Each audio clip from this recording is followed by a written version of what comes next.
माता की जय, भारत माता की जय, भारत माता की जय। पंडित दीनदयाल उपाध्याय जी की जयंती के पावन अवसर पर आज अवधपुरी मंडल द्वारा ये बहुत ही गरिमामय कार्यक्रम का आयोजन किया गया। लेकिन इसके पूर्व अवधपुरी मंडल के हमारे सभी पदाधिकारियों ने और हमारे युवा साथियों ने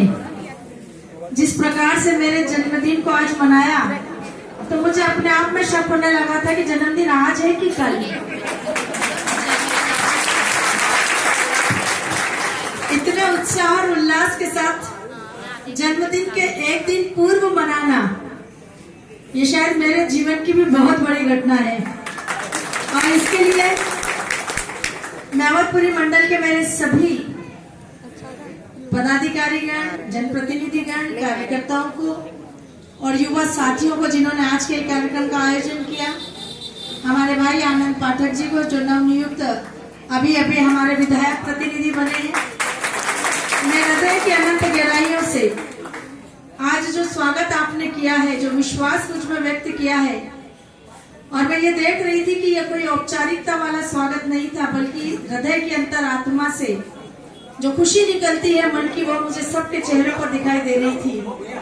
तो आप सबने जो स्वागत किया उसके लिए मैं हमेशा हमेशा आपकी ऋणी हुई हूँ और आपको विश्वास दिलाती हूँ कि राजनीति के क्षेत्र में जिस लक्ष्य को साधने के लिए कदम रखा है,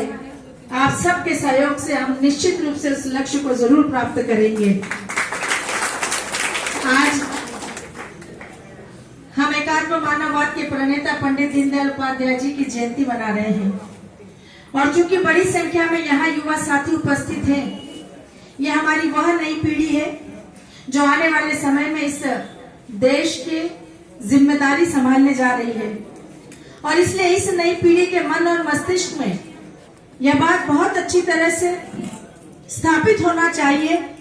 कि देश के नव निर्माण में, देश की आजादी के लिए और देश की को अच्छी विचारधारा देने के लिए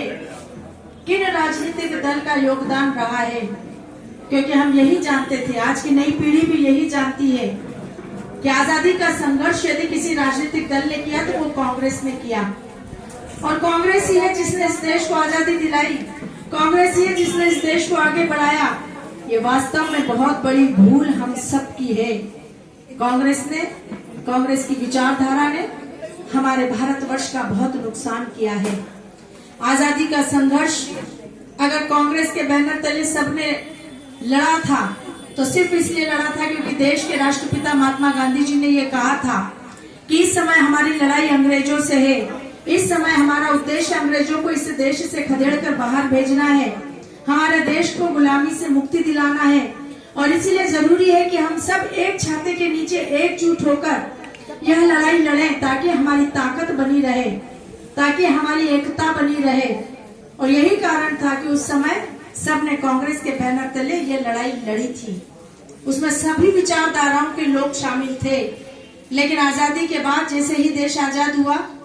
वैसे ही राष्ट्रपिता श्री महात्मा गांधी जी ने कहा कि अब चूंकि देश आजाद हो गया है और अब सबको स्वतंत्रता है कि वो अपने अपनी विचारधारा को आगे लेकर इस देश को आगे बढ़ाने का काम करें। लेकिन उस समय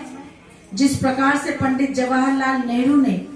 सत्ता के लालच में, सत्ता की पिपासा में इस देश में